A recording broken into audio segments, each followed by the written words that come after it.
Assalamualaikum warahmatullahi wabarakatuh. Baiklah, di video ini saya akan membahas tentang persamaan gelombang. Diawali dengan persamaan gelombang dan getaran senar.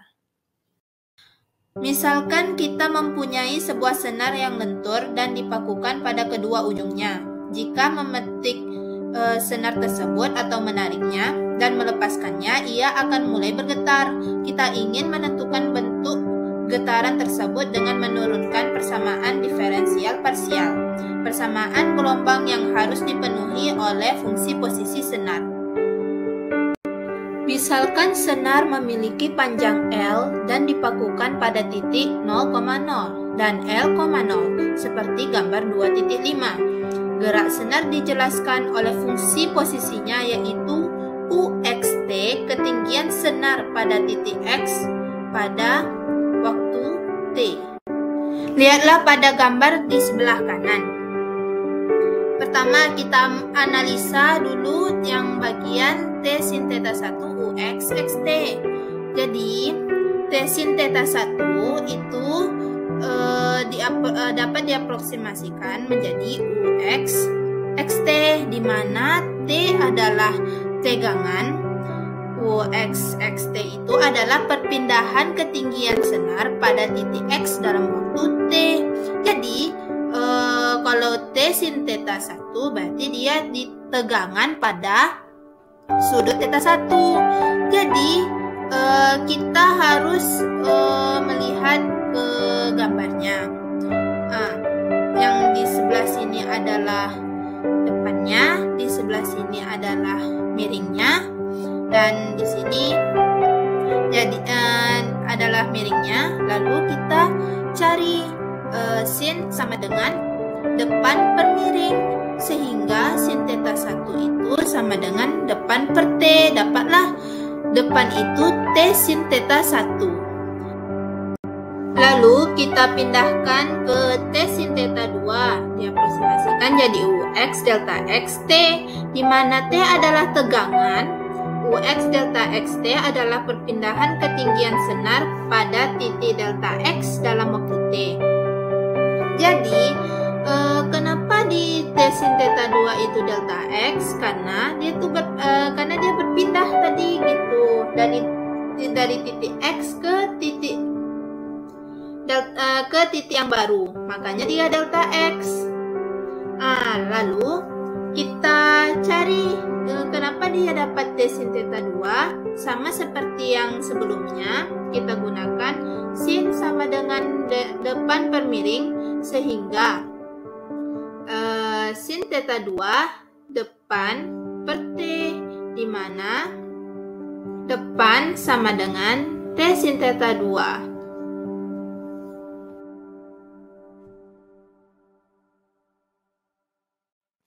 Berikut disediakan gambar 2.6. Jadi, misalkan T1 dan T2 adalah tegangan di kedua titik ujung P dan Q dari bagian kecil tersebut. Karena tidak dapat bergerak dalam arah horizontal, berarti komponen horizontal tegangan ini pasti konstan. Dengan menggunakan notasi seperti pada gambar 2.6, diperoleh T1 cos alfa dikurang T2 cos beta sama dengan T, yaitu konstan. Jadi cara untuk mencari T1 sin alfa, T1 cos alfa, T1 sin beta, T2 cos beta itu tuh mirip seperti slide sebelumnya. Cara mencarinya dengan cos sama dengan samping per miring dan sin sama dengan depan per miring. Pada arah vertikal terdapat dua gaya, yaitu komponen vertikal min T1 sin alfa dari T1 dan T2 sin beta dari T2. Tanda minus berarti komponen yang bersangkutan di P arah ke bawah. Menurut hukum kedua Newton, resultan kedua gaya sama dengan massa bagian itu. Rho X kali percepatannya yaitu U per T kuadrat dihitung pada suatu titik daerah X dan X tambah delta X. Dalam hal ini, Rho adalah massa tali yang tidak terdefleksi persatuan panjang, sedangkan delta X adalah panjang bagian tali yang tidak terdefleksi.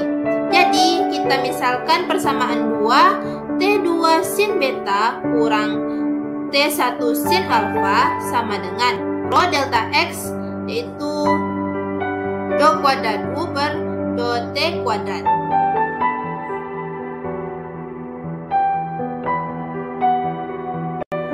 Dengan menggunakan persamaan 1, kita memperoleh T2 sin beta per T2 cos beta dikurang T1 sin alfa per T1 cos alfa, sehingga sama dengan tan beta kurang tan alfa. Tan alfa sama dengan Rho delta X per T dikali do kuadrat U per do T kuadrat.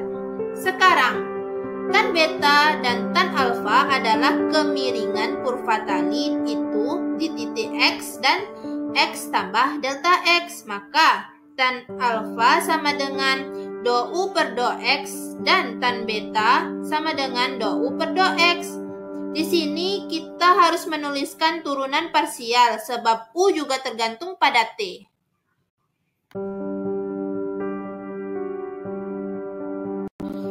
Pembagian 2 dengan delta X menghasilkan 1 per delta X, buka kurung, delta U per delta X dikurang delta U per delta X, tutup kurung, sama dengan Rho delta U kuadrat U kali U per T delta T kuadrat. Jika delta X mendekati 0, kita memperoleh persamaan diferensial parsial linier, yaitu do kuadrat U per do T kuadrat sama dengan C kuadrat do kuadrat U per do X kuadrat, dan C kuadrat sama dengan T per Rho. Inilah yang dinamakan dengan persamaan gelombang berdimensi 1 yang mengatur masalah kita sekarang ini.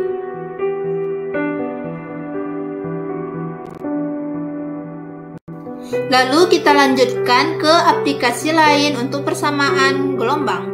Pertama itu ada persamaan gelombang non homogen karena ditambahkan dengan gaya eksternal. Jadi persamaan gelombangnya itu yaitu do kuadrat U per do T kuadrat sama dengan C kuadrat kali do kuadrat U per do X kuadrat ditambah F besar X T, di mana F besar X T itu sama dengan 1 per Rho F kali F X T, yang F kecil ya, dan F kecil X T itu adalah gaya vertikal persatuan panjang pada titik X dalam waktu T.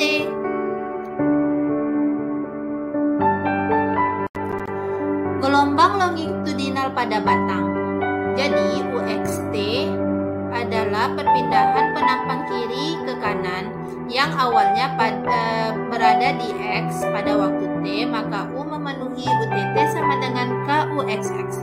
Jadi persamaan gelombang di sini adalah K konstanta, K konstanta, yaitu ukuran seberapa elastis batang dan disebut dengan modulus Young. Jadi berbeda dengan yang sebelumnya, yang konstantanya yang pada slide sebelumnya yaitu C kuadrat, sekarang diganti menjadi K.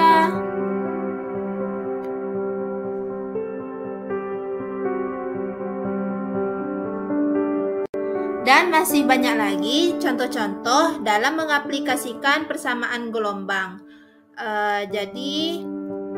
Sekian dari saya dan terima kasih telah memerhatikan video saya, dan saya akhiri dengan Assalamualaikum warahmatullahi wabarakatuh.